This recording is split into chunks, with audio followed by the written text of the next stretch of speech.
I didn't. When I first started, I thought all mortgage brokers like, oh, it's just a bank, just they're all the same. They're going to get you a rate, whatever. That is not true. Like, Sure. you're going to get bad. You can get really bad advice from the 27-year-old kid working at the bank that just started.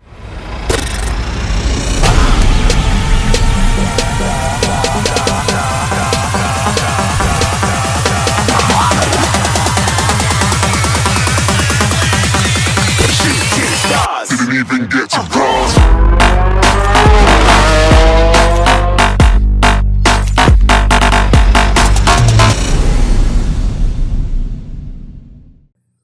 So yeah, a couple things, right? I see these hurdles a lot. I went through them myself. I still go through them sometimes. But so what do you think? Like the next step is to, because this is the Pull the Trigger podcast, right? And it's basically like Dan and I have both been in that place where it's like him and Han for years. Sure. And thinking and reading and whatever. And then the purpose of this is like, all right, at some point you know enough. Like, let's go. Like, what's holding you back? We talked earlier, you kind of mentioned like lack of financial knowledge, or like how's the bank going to look at? Yeah, I think it's a combination. Again, I think life gets in the way, right? Like, I have kids, family, shit's going on with work, like that kind of gets in the way a lot of times with things. But I mean, you can't use that as an excuse either. If that's something that you want, you got to figure it out. So for me, I think, yes, I think not necessarily, I mean, yes, you can run numbers, and I understand that aspect of it. And I understand, what's a good deal and what's not a good deal. Like, that hasn't been, but for me, it's been, I guess, the research into the financials aspect of it. So, I have my own home. How can I leverage that?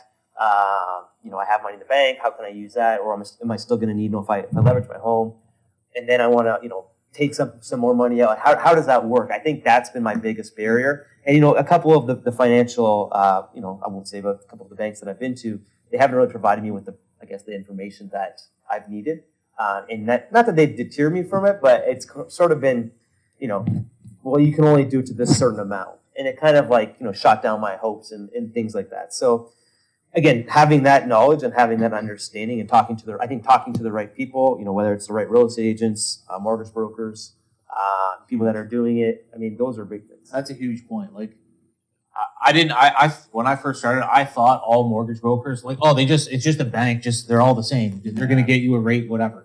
That is not true. Like, you're going to get you can get really bad advice from the 27-year-old kid working at the bank that just started, doesn't understand the game, doesn't understand an investor's goals. Puts people like you off. Sure, right? absolutely. Yeah. Absolutely, yeah. They limit your growth for sure. Yeah. Sorry. Oh, no, absolutely. No, it's a funny thing, right? It's if you're looking for an electrician, we'll keep this real estate related. You're looking for an electrician. Well, there's different electricians, right? Some are better for commercial type projects. Some are better for residential. Some are better for high-end homes. Some are better for low-end homes.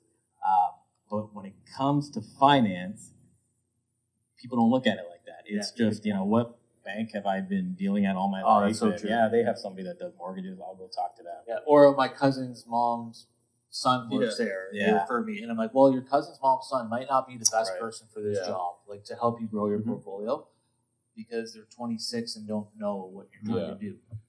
But yeah, building that quality team is absolutely huge.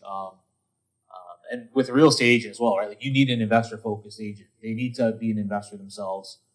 Same with the mortgage broker. Probably the same with the lawyer. They need that. That's how you're going to grow, right? Like Dan, you've got a whole team basically. You've got a couple agents that you work with that are investor-focused. You've got the investor-focused lawyer. You've got your own crew for renovations. Maybe you can talk about your experience on building that up, and maybe, I don't know, did you have some people that didn't do a good job, or? Yeah, of course. Yeah, for sure. I've gone through a bunch of agents before I found John, and even before you came back. Yeah, I mean, I went through probably 10 agents that were just going through the motions, right? They were just going through the motions, and it got to a point where, like, now I don't necessarily need the agents. But it's nice because they do have access to information that you otherwise wouldn't have. But it is nice to have an investor-focused agent and an agent that just doesn't want to sell you a one-off property. Yeah. That understands that they're going to have a much more successful relationship with you if they actually steer you in the right direction and don't only solely look at that one deal in front of them at that point in time. Yeah. You know what I mean? Yeah, or try to sell you like something that doesn't work or it doesn't suit your investment style. And I actually like working with more conservative agents because I'm very not conservative. I'm like ultra unconservative. So you need that balance. Yeah. So I'm very like I like at this point it's a little bit odd. So at this point in my career, I guess we can call it, I'm very comfortable with risk, but I still like it still scares me. I've just gotten a lot more comfortable with it. So it's good to have somebody that I work with that is a lot more conservative, just because like I'm so like let's go all the time. So sometimes I need that extra set of eyes to say like, listen, whoa, like just like take a breath, stand back for a second, and just like let's checks and balances. Exactly. Let's kind of like let's look at all the details and break things down a little bit closer, and instead of like potentially coming into a bad deal or whatever, right? So it's good to work with I think conservative people too. Yeah, and also I think you rounds mentioned me out. Yeah, no, for sure. I think you mentioned one time too, like somebody that will answer their phone at 8 p.m. at night or whatever, right? Like how uncommon is that? Like, but to a certain extent, but also like in the business world, you need somebody that's works a little bit harder than average, answers their phone when you call, gets back to you ASAP. Like this is a hot market. Yeah, things move quickly. Yeah. I have called, like I've called Dave, I've called Jay. We just talked to your lawyer this morning at 9 a.m. on a Saturday. Yeah, called him 3 ways with Scott. Yeah, so like I've called them all at like even like 1, 2 a.m. in the morning. Yeah, like, and I don't feel bad about it. Like I just don't. Like I don't care. Yeah, like I don't know. I feel hopefully like they're watching this. Yeah, but like, and the thing is though, like in return, I'm loyal to them, and I'll never go anywhere else because they will answer their phone and they'll go that extra mile, and it not only does that allow me to scale, it also allows them to secure a loyal stream of business, I guess you could say.